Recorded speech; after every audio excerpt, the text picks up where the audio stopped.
ओम नमः शिवाय। आज हम बात करने जा रहे हैं महाशिवरात्रि की व्रत कथा की। तो आइए स्टार्ट करते हैं। पूर्व काल में एक चित्रभानु नाम का शिकारी था। वह जानवरों की हत्या करके अपना तथा अपने परिवार का गुजारा यानी पालन पोषण करता था। वह एक साहूकार का कर्जदार था, लेकिन उसका कर्ज समय पर नहीं चुका सका। क्रोधित साहूकार ने शिकारी को शिवमठ में बंदी बना लिया। संयोग से उस दिन शिवरात्रि थी।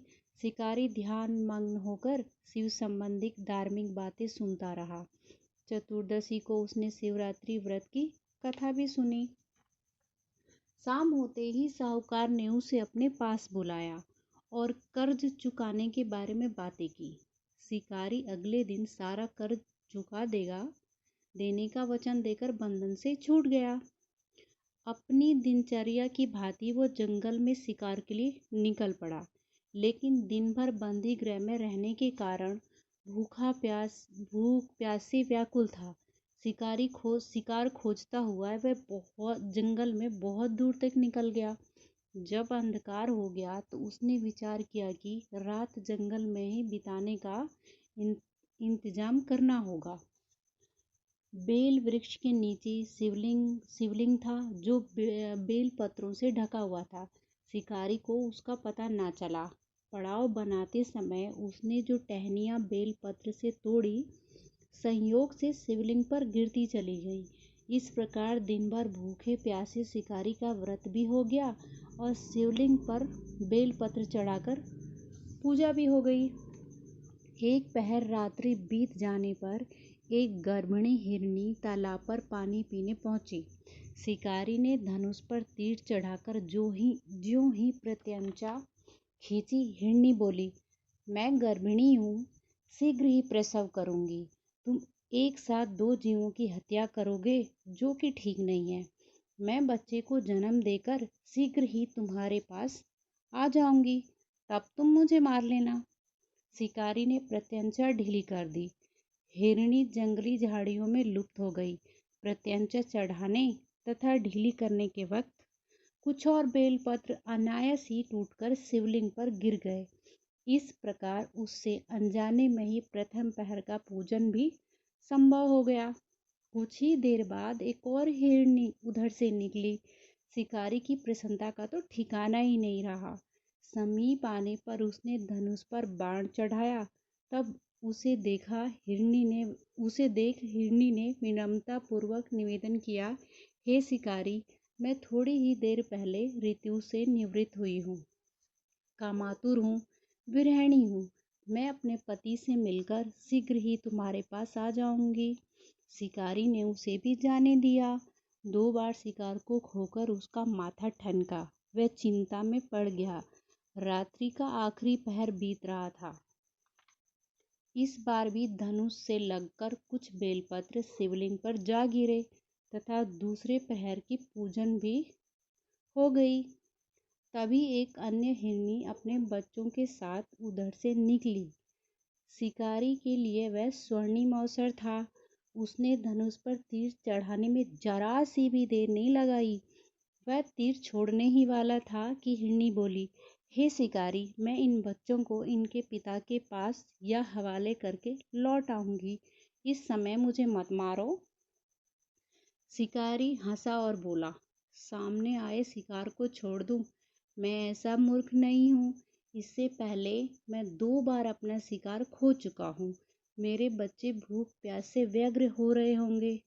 उत्तर में हिरनी ने फिर कहा, जैसे तुम्हें अपने बच्चों की ममता सता रही है, ठीक वैसे ही मुझे भी। हे शिकारी, मेरा विश्वास करो, मैं इन्हें इनके पिता के पास छोड़कर तुरंत लौटने की प्रतिज्ञा करती हूँ। हिरनी के दीन स्वर सुनकर शिकारी को उस पर दया आ गई। उसने उस मृगी को भी जाने दिया। शिकार के अभाव में तथा भूख प्यास से व्याकुल शिकारी अनजाने में ही बेल वृक्ष पर बैठा बेल पत्र तोड़ तोड़ कर नीचे फेंकता जा रहा था। पौ फटने को हुई तो एक हृष्ट पृष्ठ मृग उसी रास्ते पर आया। शिकारी ने सोच लिया कि इसका शिकार वो अवश्य करेगा। शिकारी की तनी प्रत्यंचा देखकर मृग विनीत स्वर में बोला, हे शिकारी, यदि तुमने मुझसे पूर्व आने वाली 3 मृगियों तथा छोटे छोटे बच्चों को मार डाला है तो मुझे भी मारने में विलंब ना करो, ताकि मुझे भी उनके वियोग में एक क्षण भी दुख न सहन ना पड़े। मैं उन हिरण्यों का पति हूँ। यदि तुमने उनको जीवन दान दिया है तो मुझे भी कुछ क्षण का जीवन देने की कृपा करो। मैं उनसे मिलकर तुम्हारे पास उनके साथ तुम्हारे समक्ष उपस्थित हो जाऊंगा। मृग की बात सुनते ही शिकारी के सामने पूरी रात का घटना चक्र घूम गया। उसने सारी कथा मृग को सुना दी। तब मृग ने कहा, मेरी तीनों पत्नियां जिस प्रकार प्रतिज्ञाबद्ध होकर गई हैं, मेरी मृत्यु से अपना धर्म का पालन नहीं कर पाएंगी। अतः जैसे तुमने उन्हें विश्वास करके मानकर छोड़ा है, वैसे ही मुझे भी जाने दो। मैं उन सबके साथ तुम्हारे सामने शीघ्र ही उपस्थित हो जाऊंगा। शिकारी ने उसे भी जाने दिया। इस प्रकार प्रातः हो गई। उपवास, रात्रि जागरण तथा शिवलिंग पर बेलपत्र चढ़ाने से अनजाने में ही पर शिवरात्रि की पूजा पूर्ण हो गई। पर अनजाने में ही की हुई पूजन का परिणाम उसे तत्काल मिला। शिकारी का हिंसक हृदय निर्मल हो गया, उसमें भगवत शक्ति का वास हो गया। थोड़ी ही देर बाद वह मृग सपरिवार शिकारी के समक्ष उपस्थित हो गया, ताकि वह उनके परिवार का शिकार कर सके। किंतु जंगली पशुओं की ऐसी सत्यता, सात्विकता एवं सामूहिक प्रेम भावना देखकर शिकारी को बड़ी ग्लानि हुई। उसने मृग परिवार को जीवन दान दे दिया। अनजाने में ही शिवरात्रि के व्रत का पालन करने पर भी शिकारी को मोक्ष की प्राप्ति हुई। जब मृत्यु काल में यमदूत उसके जीव को लेने आए तो उस शिवगणों ने उन्हें वापस भेज दिया तथा शिकारी को शिवलोक ले गए। शिव जी की कृपा से ही अपने इस जन्म में राजा चित्रभानु अपने पिछले जन्म को याद रख पाए तथा महाशिवरात्रि के महत्व को जानकर उसका अगले जन्म में भी पालन कर पाए। शिकारी की कथा अनुसार महादेव तो अनजाने में किए गए व्रत का भी फल देते हैं, पर वास्तव में महादेव शिकारी की दया भाव से प्रसन्न हुए थे। अपने परिवार के कष्ट का ध्यान न करते हुए भी शिकारी ने मृग परिवार को जाने दिया। यह करुणा ही वस्तुतः उस शिकारी को उन पंडित एवं पुजारियों से उत्कृष्ट बना देती है, जो कि सिर्फ रात्रि में जागरण, उपवास एवं दूध, दही एवं बेलपत्र आदि द्वारा शिव को प्रसन्न कर लेना चाहते हैं। इस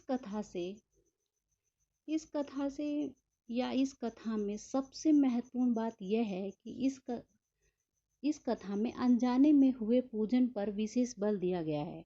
इसका अर्थ यह नहीं है कि शिव किसी भी प्रकार से किए गए पूजन को स्वीकार कर लेते हैं अथवा भोलेनाथ जाने या अनजाने में हुए पूजन में भेद नहीं कर सकते। वास्तव में शिकारी शिव पूजन नहीं कर रहा था। इसका अर्थ यह भी हुआ कि वह किसी तरह के फल की कामना भी तो नहीं कर रहा था। उसने मृग परिवार को समय एवं जीवन दान दिया, जो कि शिव पूजन के समान है। शिव का अर्थ ही कल्याण करने के कारण है। वह शिव तत्व को जान पाया तथा उसका शिव से साक्षात्कार हुआ। परोपकार करने के लिए महाशिवरात्रि का दिवस होना भी आवश्यक नहीं है। पुराण में 4 प्रकार की शिवरात्रि पूजन का वर्णन है। पहली मासिक शिवरात्रि, प्रथम आदि शिवरात्रि तथा महाशिवरात्रि पुराण में वर्णित है। अंतिम शिवरात्रि है नित्य शिवरात्रि।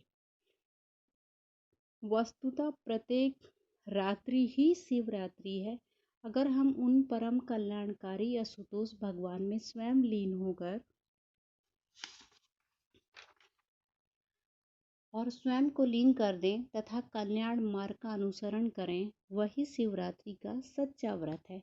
ओम नमः शिवाय।